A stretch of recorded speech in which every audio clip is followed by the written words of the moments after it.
Hindi mo kailangan ng maraming pera para mabisita ang Taiwan. From probinsya to Taiwan ba ang travel goals mo this 2026?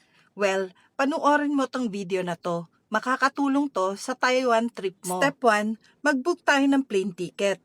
Ang ginagawa ko, nag-aabang ako ng seat sale ng Cebu Pacific.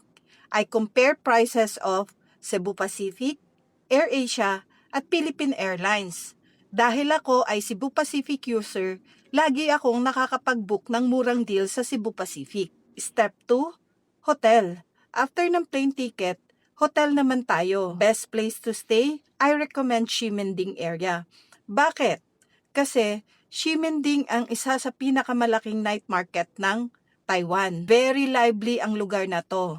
Marami kang pagkain na pwedeng kainin dito. Kung gusto mo ng mga Taiwanese food, best dito.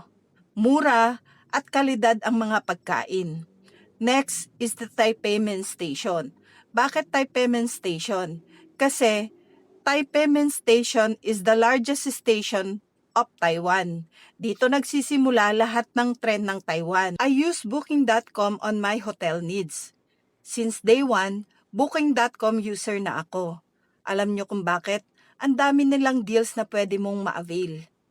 Tapos, nakaka-earn ka pa ng points at pwede mo tong gamitin sa next travel mo. I highly recommend to book sa Booking.com. Step 3, after ng ticket, hotel, tours naman tayo. Gusto mo bang puntahan ng Shifen, Jufen, at Yelujeyo Park?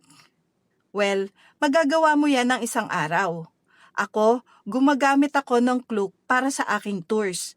Kasi napaka-convenient. Pero, pwede mo din naman i-DIY yan. Depende yan sa trip mo. See? Napakadali, di ba? Hindi mo kailangan ng travel agency para makarating sa Taiwan. So, ano pang inaantay mo? Mag-ipon ka na at tara, mag-Taiwan tayo.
Ang suggestion ko, sumama ka sa tours kasi hassle-free.